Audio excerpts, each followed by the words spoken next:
Hey, Sam. Hello. How's it going? Not too bad. Am I incredibly quiet? I know Ryan said last class that I was very quiet. You're not incredibly quiet, but you're quiet. Can you Okay. turn up your gain? I don't think my computer will like that very much. Why is that? I don't know. Let me see. Oh, there it is. I forgot last time I was on here I was using it for flute, so I turned it down. I think that's exactly right. You just got louder. Cool. Cool. I definitely forgot about that. Because it was at like 50. And I think I blew Dr. Hellman's mind. She was like, your sound didn't cut out at all. And I was like, yes. Great. That's because of all your music tech chops. Yeah, right. I was like, and both her and Dr. Sorens were like, can you send us an email detailing exactly what you did? And I was like, yeah, yes, yes, I can. Did you hear about that using audio basically for musicians? The what? You heard about this?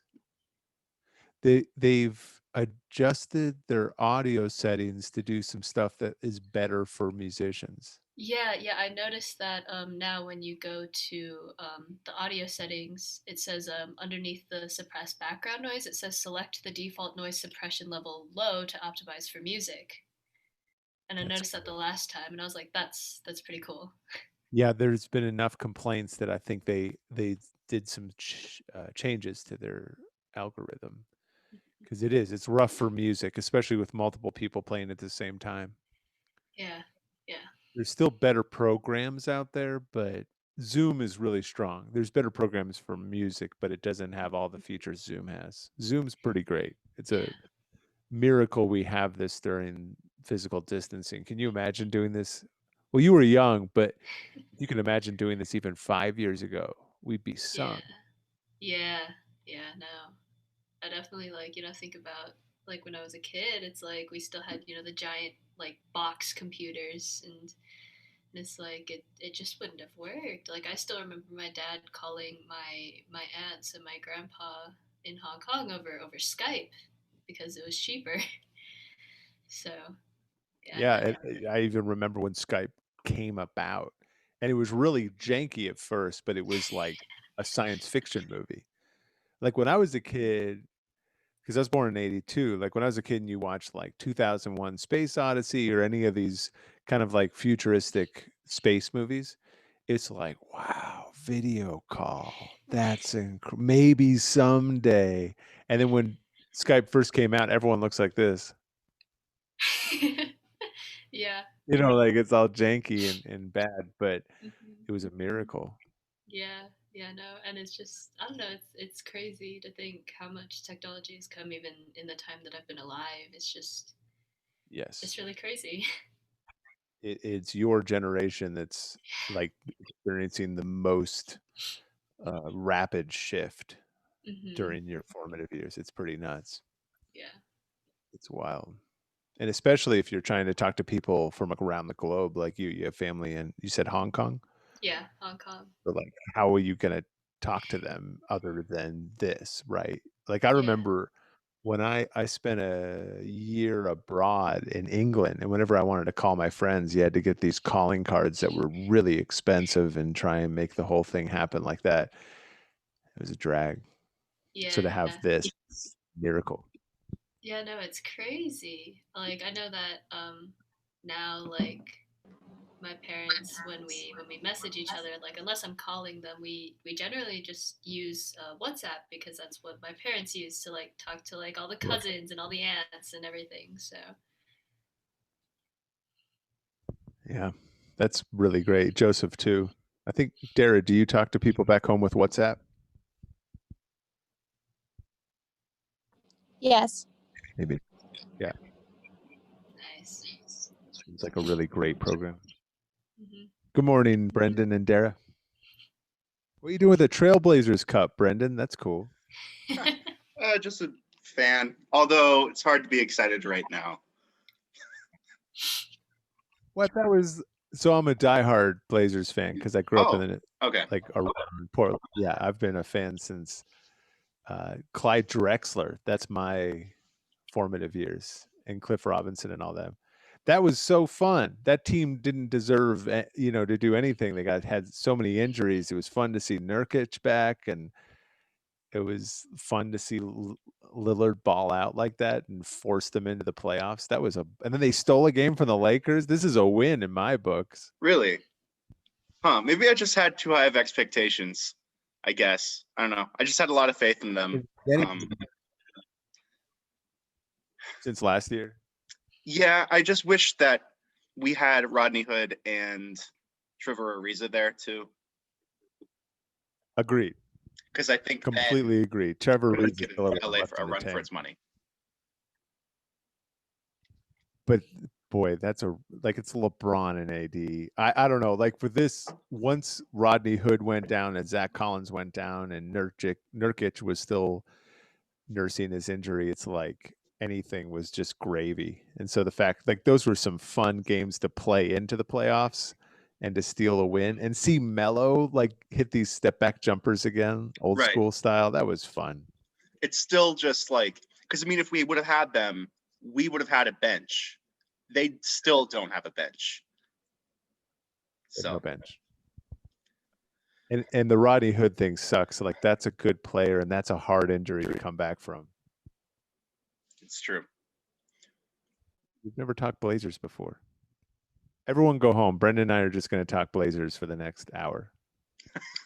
All right, bye. This is your midterm, Brendan. Just Brendan.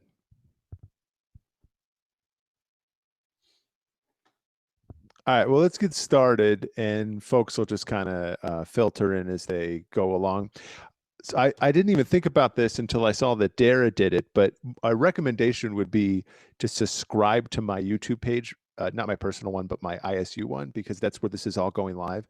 So if for whatever reason you can't make one of these lectures, or Zoom's messed up, Zoom's down or something, and you just can't get on, like right now we're streaming live on YouTube. And so you'll probably, I think if you subscribe to me, then you get an alert that I'm going live, kind of a thing.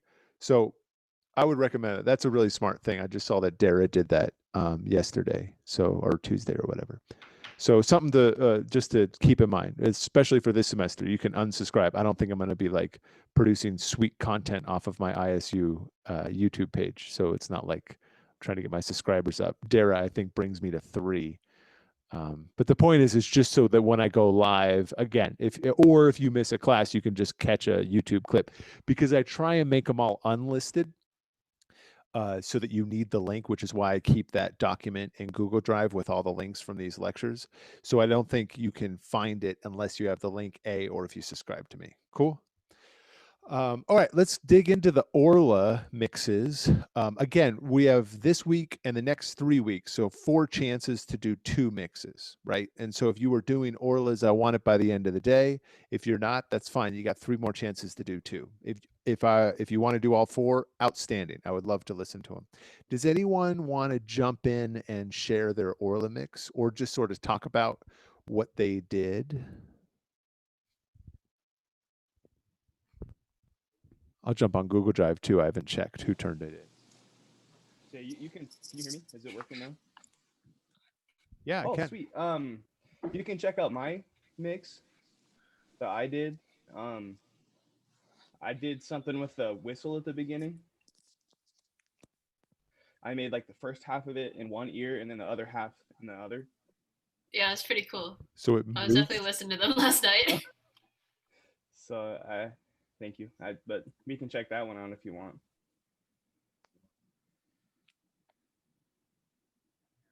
Yeah, here, I'm going to grab Mason's. Mason, is there any way you could screen share your Reaper session? I will get on that. Yeah, take your time. I'm downloading your mix right now. It says, here we go. Let's listen to participant screen sharing. I'll work on that. Let's listen to your mix. Oh, why not? Oh, yeah, that's dumb.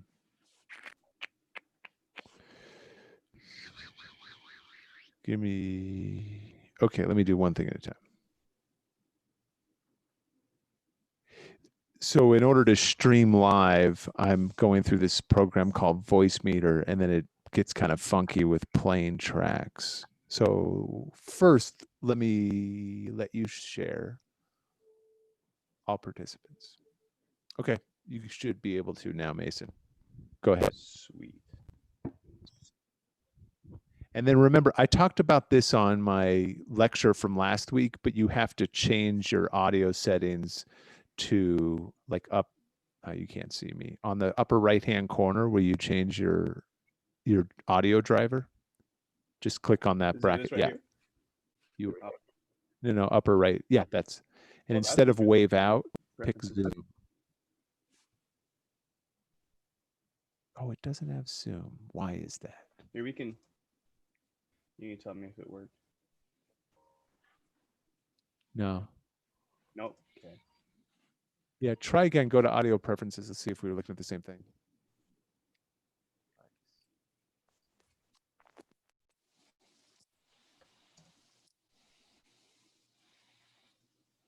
Yeah, that Yeah, one that got doesn't all. play music. Try again and go to AISO. Oh, you have to stop, even though it's not playing. It thinks it's playing. There you go. Go AISO and then ASO driver. Damn, that didn't work either.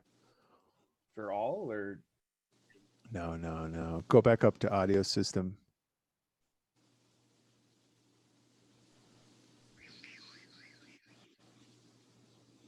Dummy audio? Shared mode. What's that say? No. Darn. Mine allows me to pick Zoom audio. Maybe go to your Zoom audio settings. Go back to your original audio system. Don't leave it okay. like that. Oh, that's not it. Wasn't it wave out? Yep. Do you want me to check out like options under that one or? No, it doesn't look like you can do Zoom. That's sorry about that. That's a drag. I wonder why. I'll do some research on why that is. Okay, I can just explain to you Are like you what I plugged did, into it? and then Are you plugged into an interface? no, not currently. I'm just on my headphones. Yeah, go ahead and explain to what you're doing, and then I'll find a way to play your clip that I just downloaded. Sweet. I gotta move all these faces out of the way.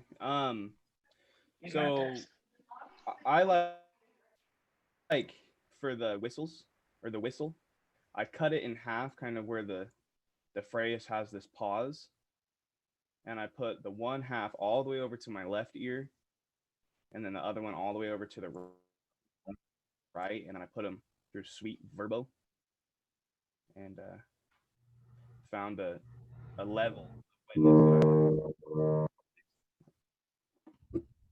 And so, what are you trying to achieve with the Sweet Verbo? What was the decision-making process there? Because I have no idea what this song means or is saying, but I envisioned kind of like a glen, like a Scottish glen, and then like a fog. And I thought if I made these whistles in the distance and spaced out, it felt more atmospheric. And so I just wanted something really echoey, and then but still like surrounding. Cool. Let's check it out. I downloaded it. So here, see if you give me thumbs up or thumbs down if this sounds good.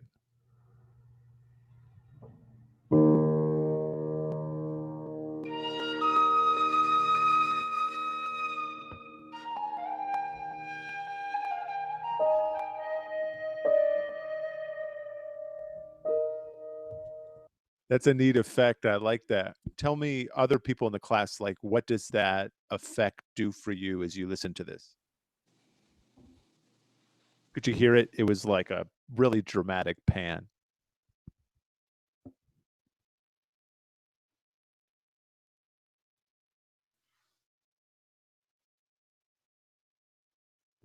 Let's check it out one more time.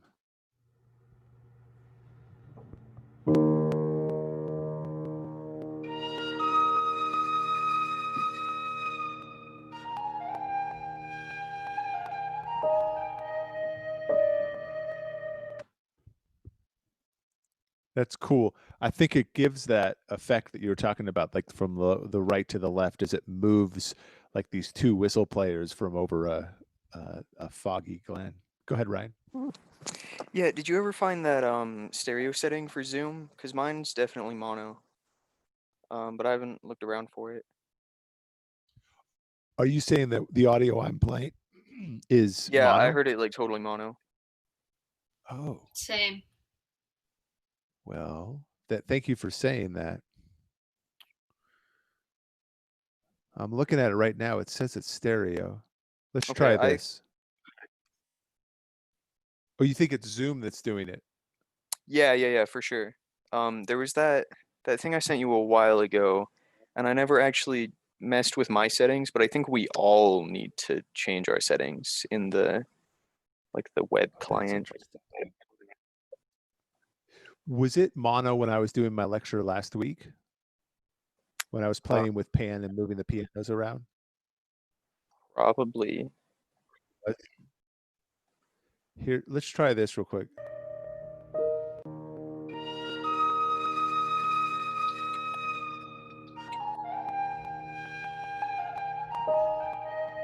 Still mono? So I think it's like an individual setting for everyone, and I haven't changed mine. So if other people have, then they might be hearing it right. But Where is that in the settings for? I'm looking for it right now. If I understand right, it's only on the web client that you can change it, and then it'll apply to everything else. But I don't see where to log into that on their website. Well, that definitely makes it difficult. I'll mess with it.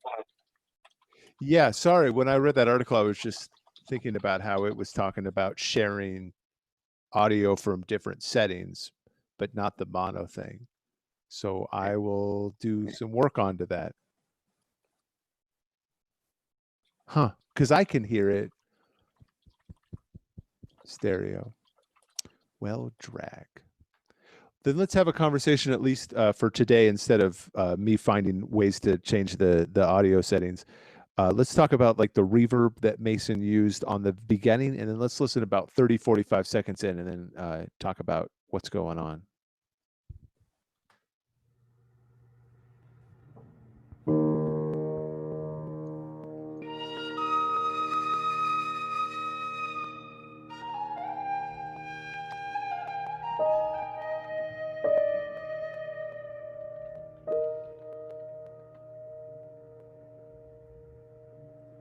Fick med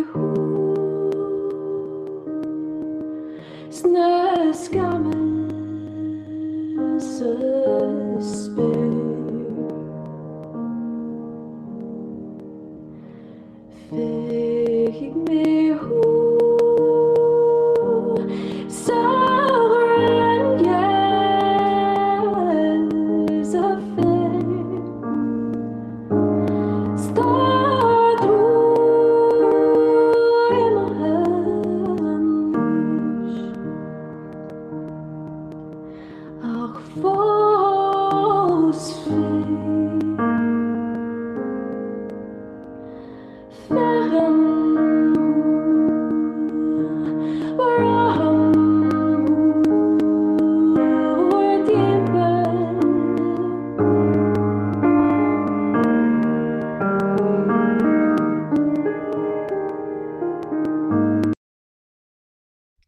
A lot of good stuff there. Let's talk a little bit about the reverb and the volume, the gain that Mason's playing with. What are some impressions that folks have?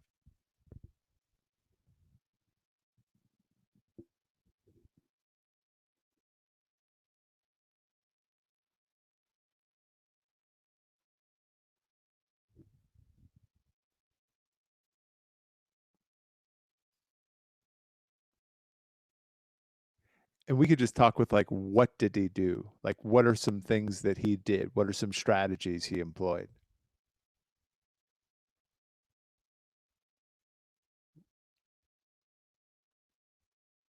So you heard a constant popping sound within the actual audio that I was playing over the Zoom?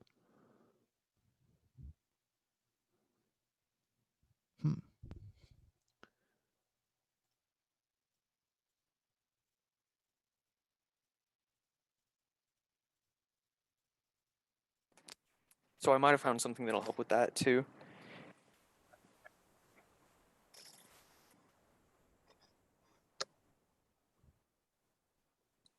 It's happening when I speak. Oh man. Huh. That hasn't happened in the past.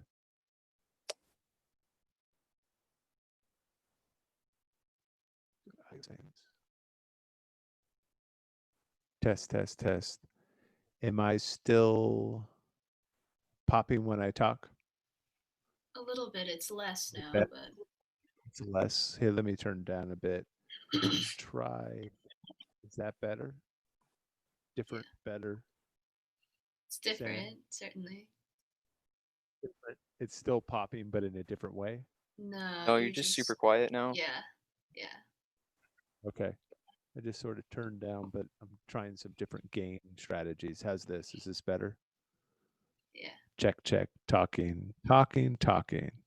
Yeah, that's better. Same, better, different. That's better. This is like an optometrist. Okay, great. All right, let me play some more. See how this, if it's better. Go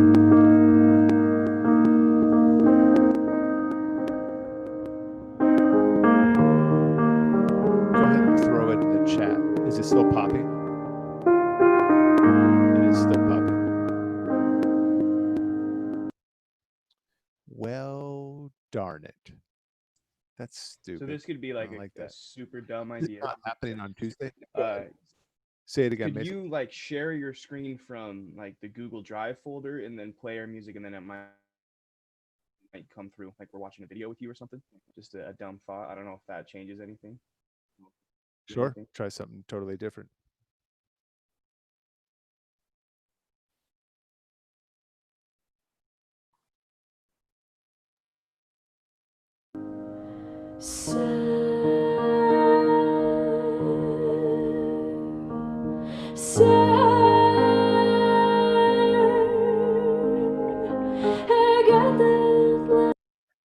That's good to know. So I think the culprit is Voicemeeter Banana, which is the online mixer that I'm using.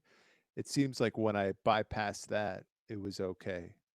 I'll play around with some different settings to optimize audio for Tuesday. Is it now stereo? I think so. Can we try it from the beginning to see?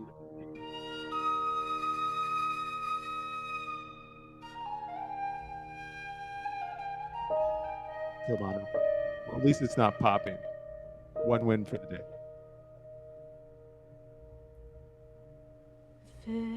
Well, let's listen to this for 45 seconds. So just I want to talk about it a little bit about that.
So that sounded better.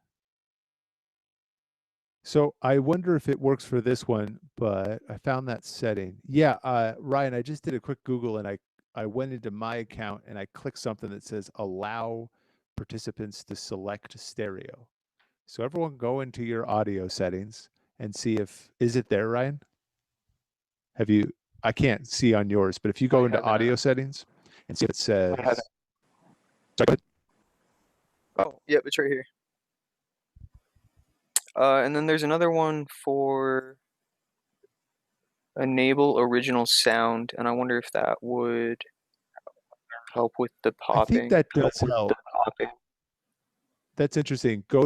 I've already clicked that, but if you go to a lower right-hand corner of audio settings where it says advanced, and then click the box that says show in meeting option to enable original sound, you'll get a new prompt on the upper left-hand corner that says turn on original sound. That does help. Was everyone able to select stereo? Where was it at?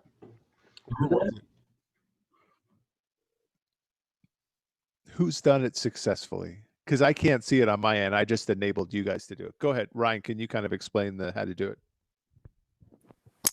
Yeah, so back on the main window of Zoom, there's the gear in the top right. From there, if you go to audio, then towards the bottom in the middle of those checkboxes is enable stereo sound.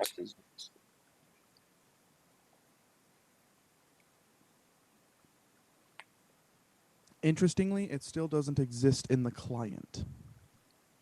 Well, mine updated, and it definitely wasn't there before he clicked the thing, so.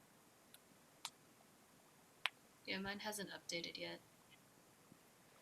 Can't find it on your phone. So for some reason, only Ryan's been able to do it.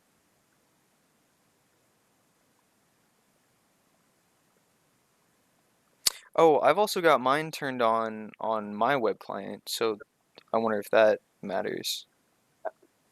You mean going into your Zoom account? Yeah, and yeah, let me turn selecting? that off.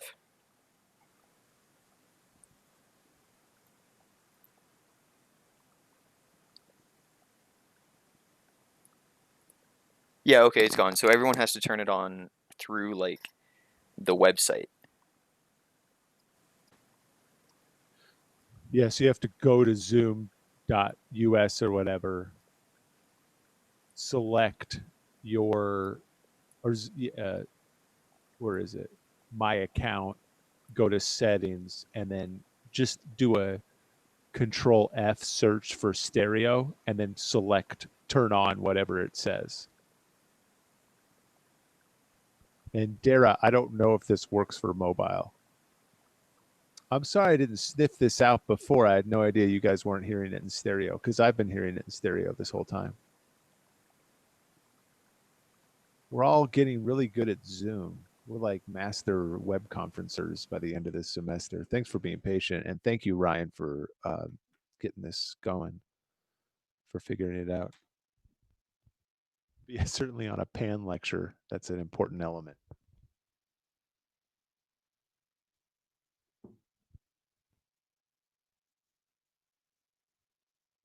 You know, another thought is instead of trying to share the audio over Zoom, what if we all went to the actual audio file ourselves and played it back to ourselves so that way we could get the PAN information without you trying to send it over Zoom? It's a good call. That would work. Yeah, I see what you're saying. We can also just, I'm curious if we can get one or two people to get this successfully. And I know we're spending a lot of time on it, because then it does work. Actually, you know what we haven't tried yet? Ryan so far is the only one that successfully switched to stereo, right? You did? Let me play it one more time and let's just see if it works. Here's a little experiment. Here's the top.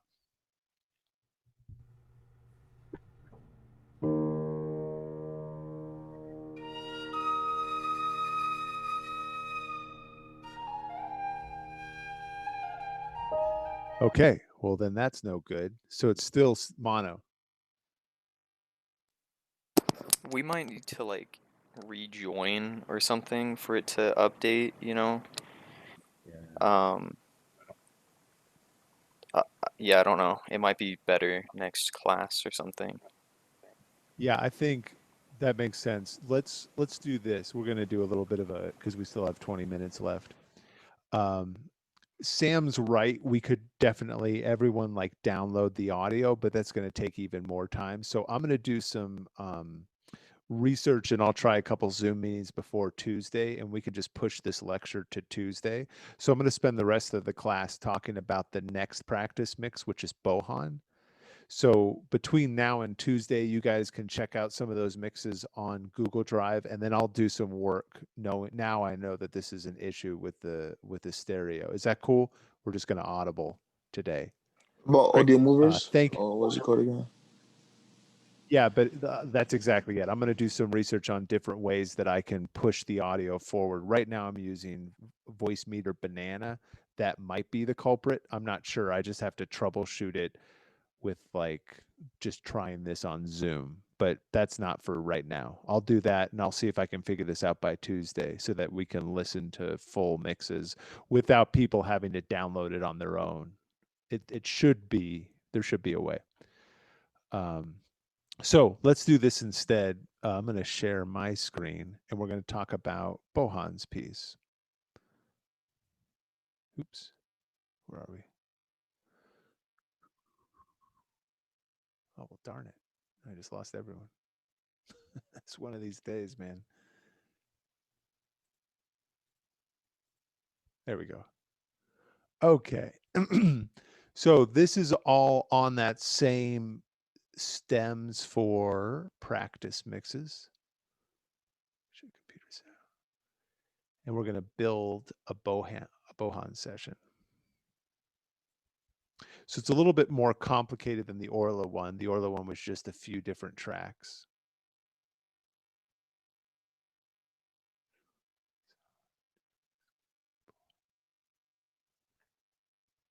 So now we have one violin track. You'll see there's 2 room mics and 2 piano mics. So we're dealing with 5 active tracks that you can kind of play with the pan, right? Let me just set everything to mono for now.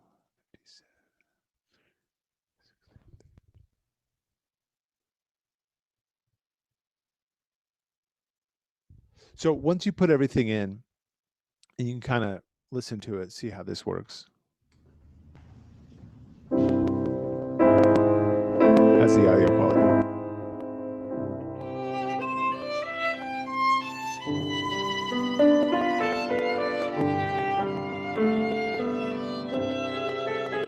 Are we popping or is it good?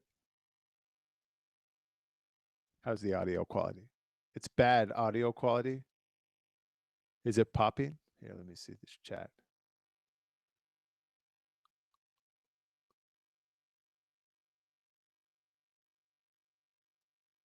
Definitely popping. Well, what a drag. I'm starting to suspect Voicemeeter Banana as the culprit because I'm sharing my audio.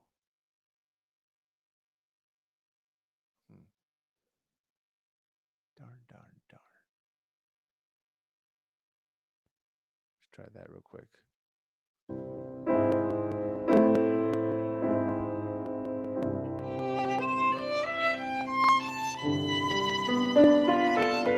Give me thumbs up or thumbs down.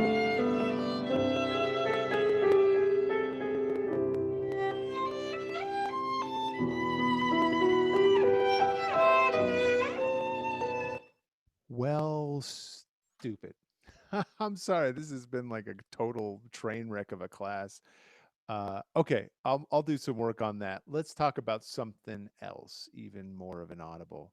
And what we're going to talk about, we're going to kind of move forward this concept, and it's basically routing. And you don't have to route something like this, but I'm going to anyways. I'm going to talk about busing active and passive tracks and how to do that. And you can at least watch me do that. And this is going to be a nice conversation for things that we'll do in the future.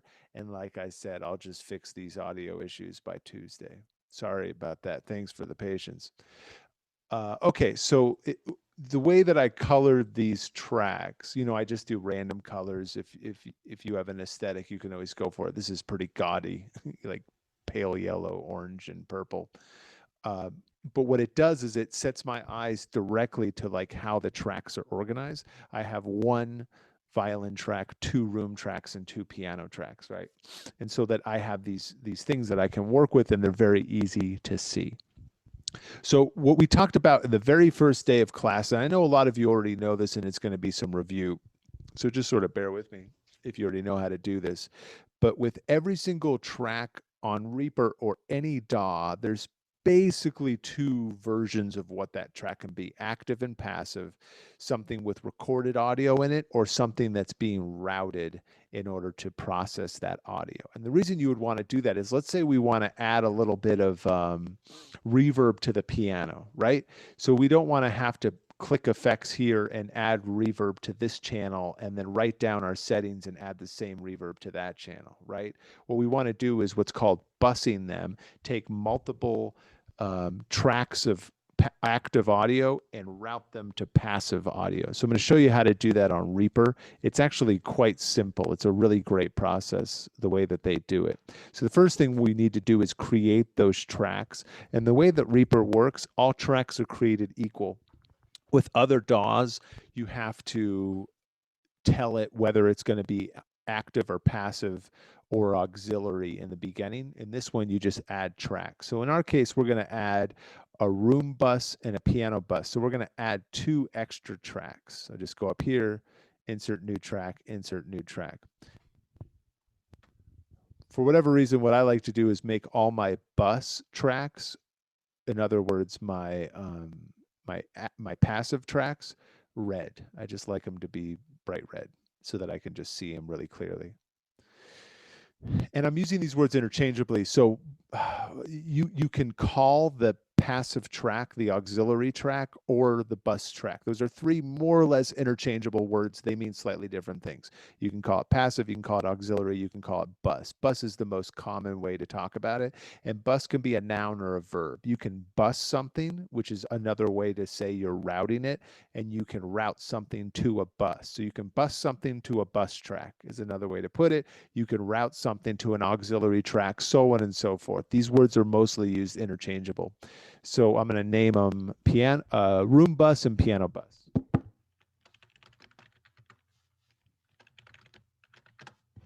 So now I got the infrastructure built. The next thing I need to do is actually do the routing. Now, go back to this patch bay that I talked about in the first lecture. Remember, this thing looks like an old school operator board. So in the past, what I would have to do is take the outs of the piano of the room. Let's start with the room. So the room's going to have 2 outs. I would have to patch with line cables the outs from the room inputs, or the room track, the audio from the room, and I would have to route them literally to an active bus track. I'm sorry, an auxiliary bus track. I'm going to try and be more careful with my words. An auxiliary bus that you've already set up on your actual board. It's kind of important to think about the physicality of what you're doing, like what would happen if we're working with an analog gear, because doing it on digital is just a modern way of doing it, and all you have to do is click. Reaper is super easy to set this up, and the way that you do it is you click on these routing buttons down here, right? So these routes are all set up on the what do you call this? The faders, the mixing board down here. This is like in lieu of an actual physical mixing board. It's all right here. And this is where you do your routing. So we're going to go from active to passive, then I'll reset it and I'll go from passive to active. So here I'm going with that room A mic, right? And I click the routing button, and you see you have a bunch of options here. One is master send. All that means is you're sending to the master fader, the final fader that you're going to send your mix out from. The master fader is that last watershed before the river runs into the ocean, so to speak. So you can think about all this as rivers. So each active track has its own little estuary, and you can submit 2 of them into the same watershed that then goes into a bigger river, and everything goes to stereo out. Everything that you do is pre-master fader. So in this case, we actually want to unclick it. And the reason why is we don't want the raw sound from room A to make it all the way to the master fader. We don't want it to bypass this little bus that we're setting up. We want to filter the sound 100% through this master bus. Does that make sense? Through this bus. So I'm unclicking that, and I am going to add a new send, and I'm going to send it to room bus.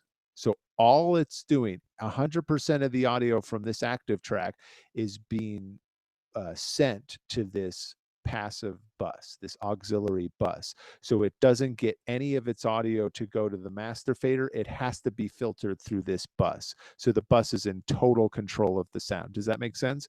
If I leave this on, then some of the audio is going to go to the master bus and some's going to go to the send, which is fine. You can do that sometimes, and you can actually use this fader to say how much goes to the master and how much goes to the room bus. That's more advanced mixing, but you could imagine turning it down to get some of the raw sound, but then having this be the main sound. And then you can pan it too. So you could have like a vocal that goes to the master send and a bus equally, but then you have one in the right and one in the left in order to do some interesting effects, right? That's what I love about Reaper, is it's so simple, the way that they talk up, the way that they've set up their infrastructure for sends and receives, and then you can play with that really easily. Is this all making sense? If you have any questions, I can't see everyone's screen, so just jump in and interrupt me with your audio.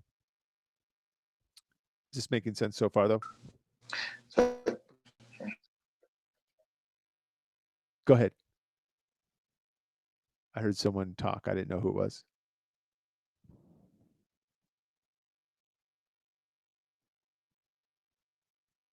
I'll keep going. Just interrupt me if you have any questions. Oh yeah, yeah. Sorry.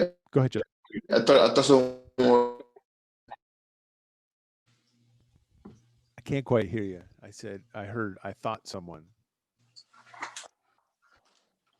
Yeah, I thought someone else was going on. Sorry. So the question was with the master bus. So why do you have a bus? Like I always thought having a bus meant you wanted to. So I'm sorry. So I took this class where they had a bus, but the bus was used for, like, you know, when you have a big band horn section. So instead of having to mix every trumpet, you mix that bus. So why are we having a bus here since we have so little tracks? This is just to demonstrate how to use a bus. And actually, with this situation, I have 2 room mics and 2 room tracks and 2 piano tracks. I mean, they're different sides of a stereo. So I'm using the buses. Like, maybe I do want to put some reverb on the piano. Honestly, what I would do is I would combine them into one stereo track. But in this case, this just gives me a real clean way to demonstrate how to do routing. Does that make sense? Oh, I see. Okay. Cool. So in this case, I've added the send to the room bus. I'm going to do the same for the other one. Turned off my master send, add a new send to the room bus. And here's what's cool about this program. The whole routing is color coded. So you can kind of see what's going on with the color code. There's green, yellow, and blue from left to right. And you can kind of guess what's happening. The green means master send. The yellow means you're sending locally to a bus, and the blue means you're receiving something. So already I know that I made a mistake on room A. I accidentally left the master send on because I saw that yellow, that green was still there. That's really clever. That's a really good way to set this up.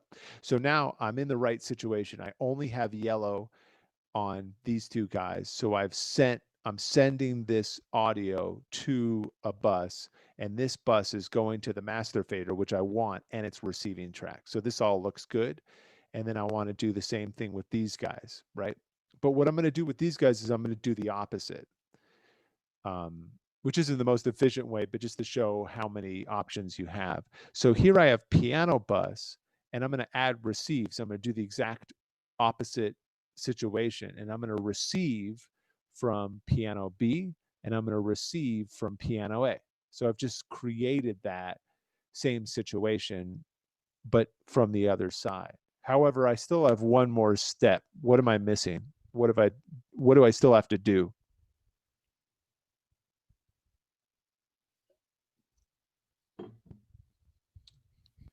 You got to turn off the master. Look at the routing colors. That's exactly right. Yes, Sam.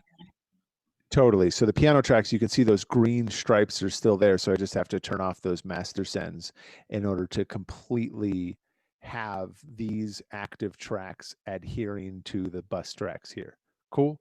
So now my routing is 4 active tracks, the routing ones. There's the violin by itself. We're leaving that one alone. So I have 4 active tracks. I've taken the top 2 and I've moved them into one stereo, and I've taken the bottom 2 and moved them into another stereo. And now we have 3 tracks. We've taken 5 and we've gotten it down to 3 that are sending to audio to the master bus. Does that make sense? The master fader, I should say.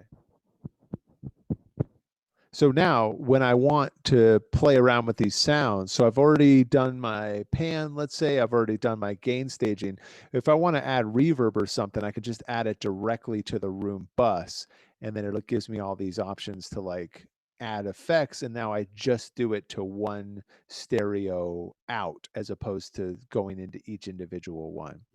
So this is the kind of practice you're going to use this more, not this week, but next week as we start getting into like a funk track. In fact, let's open that up. I'll show you what that's like.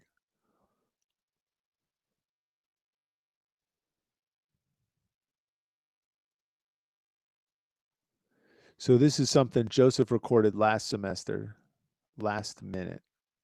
I'm actually not going to save any of that.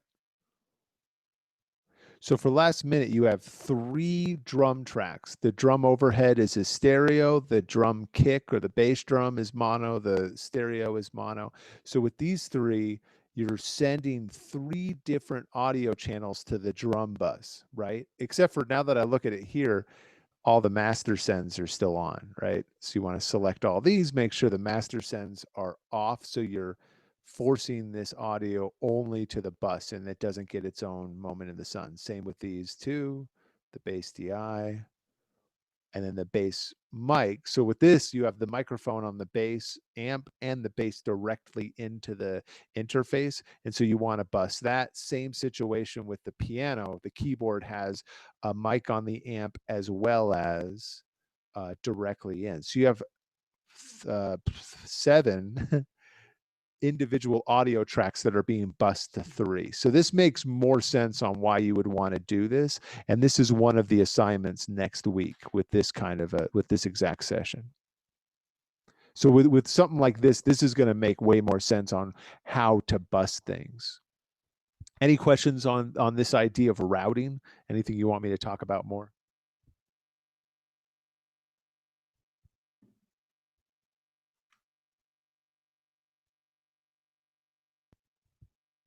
Great. Then the final thing I'm going to talk about today, especially with these audio woes, is so a lot of these recordings that we've been playing with was from a project that happened in the spring before COVID, which is called Black Rock and Sage, which is essentially an album that the music department makes every year, right?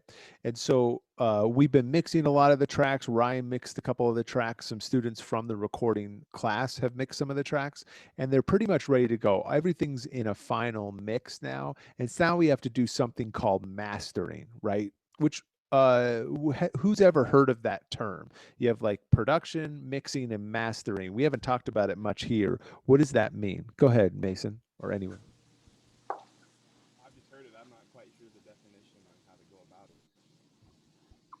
it. Sorry. Okay. So I think it involves like a bunch of stuff, not like so when you have the mixes and whatever, then let's say you go into Spotify, you want to upload stuff to Spotify, there'll be certain requirements, sound, like, there's like they have a certain amount of I don't know how to explain, but like waves and stuff. So you have to bring it to a certain level before you can upload it to Spotify, or before you can upload it to Apple Music. That's a good point. So it can't be too soft. If your mix is too soft, you can't hear it. And it's like you can't do anything. So I think that's part of the process. I mean, I don't really know. I can't really go into depth about it, but yeah, it's a process of like finishing like when you have an artwork and you finish it up before, it goes to the audience. So. No, that's fantastic. Gain is absolutely a part of the mastering process. So in the Black Rock and Sage situation, let's talk about what Joseph just mentioned. We have 10 tracks. So how would gain be a part of the way that we master? There's no wrong answers.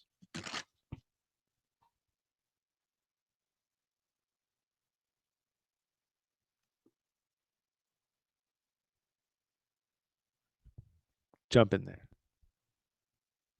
You told me about this yesterday, so it's like going back into the whole control. You know, it's where you don't want too much. It's like you want, like, it's gain doesn't necessarily mean adding more. You can use that to control the amount of, you know, stuff you have going out.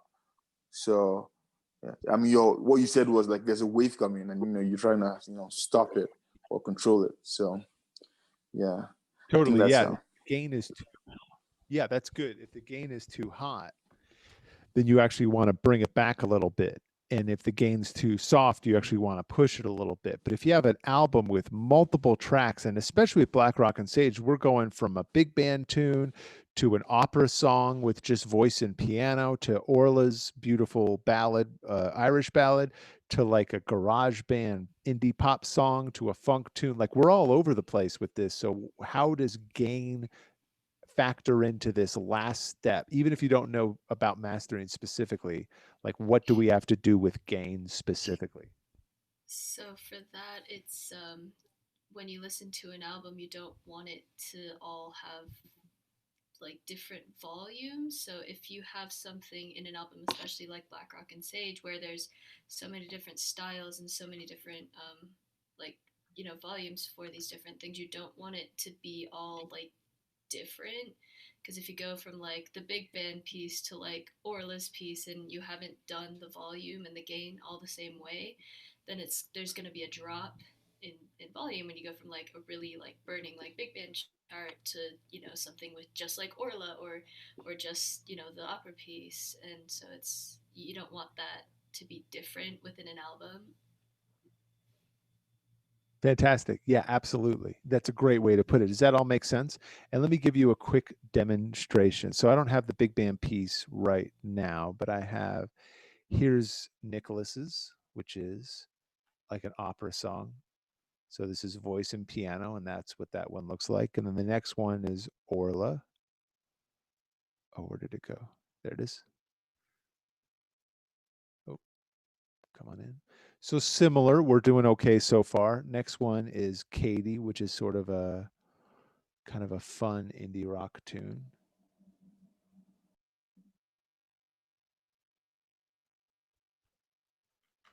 Shorter, but a little bit more. So you can kind of zoom in and see a little bit more gain there. Next is Dallas, that funk tune. Little bit more, even more. All right, so you can see like if you play from here to here to there, we're going to have different sounds on the gain. So what you can easily do is just try and match some of this stuff. And you would do this with your ears, not necessarily your eyes. But let's just push it like 4. Okay, that makes sense. But I have some spikes here, so I'll have to kind of feel out where that's going to sound the best, right? And you want some dynamic range in a classical piece. You don't want it to all sound like, you don't want to compress the heck out of it. You actually want a little bit of life to it. Same with this, that's maybe a little bit too hot, so on and so forth. So you can imagine like the first step of the mastering process is just going through and feeling out all these gains in order to try and get them to match as best as possible, so that when you go from one to the next, it's not like these big drop-offs. Even if the song goes from a big band piece to a ballad, you still need both of them to be quite forward facing, because you don't want them to be literally softer. So that's like one of the biggest things to set up. And this is how you would set up a mastering situation, is you just lay all your tracks from 1 to 10 in our case, and you just sort of look at them and you make some guesstimates on visual, and then you do a lot of like play here, play there, play here, listen to like, you know, the gaps between the songs. You want them to like, how do they fade in and out? How do they transition from one to the other? And that's like so much of mastering, is just getting that last sheen so that the whole record flows from top to bottom, especially with a situation like Black Rock and Sage, where you have what do you call it, like vignettes. You know, it's like a a combination of so many different types of songs. You want them, they're going to be such a dramatic difference in the style and the genre of all these songs. You don't want a difference in the gain, in the volume. Any questions on that? I have a question. Go So ahead, how Eve. would you master like an individual song? Would you? Or is it more just for You would. The way albums? Or you can master an individual track, especially nowadays, that's really common. Mhm. And kind of what you want to do is you play through the whole song and you're looking here on your master fader. So even though the audio is real bad, forgive me. Here, I'm going to turn down the audio. So let's say I'm just mastering this right here. Want it to kind of sit right there. That's maybe a little hot. I might turn it down. I want to sit in between like -2 and -4. And you're just watching here in order to try and get the master out to be really even, to be really evenly spaced. So you can do that with, we'll talk about different ways to do that with compression, with gain staging, and you want it to be fairly even on your output. Does that kind of make sense? That's generally speaking how you master the gain. You don't want it to be like a huge dynamic range. Even for a classical piece, there's, I know I said what I said, but even within a classical piece, you can do things to continue to keep it so it's not dramatic. You want it to stay within a certain dB range, but it's going to have more dynamicism than a pop song. Okay. But we'll get through all those kinds of techniques throughout the semester. All right. So thank you for being patient with me today. I'm really sorry I didn't know about all of these issues before. So I'll do some experiments on some different ways to move audio and some different settings, and I am confident Tuesday will be better. A lot of you turn in your Orla mixes. The main thing I want you to do before Tuesday is listen to that Steely Dan album, and we'll do some talking about that as well as listening to some Orla mixes on Tuesday. Cool? Thanks, everyone. Have a great weekend. Ryan, thanks for helping so much today. That's a drag.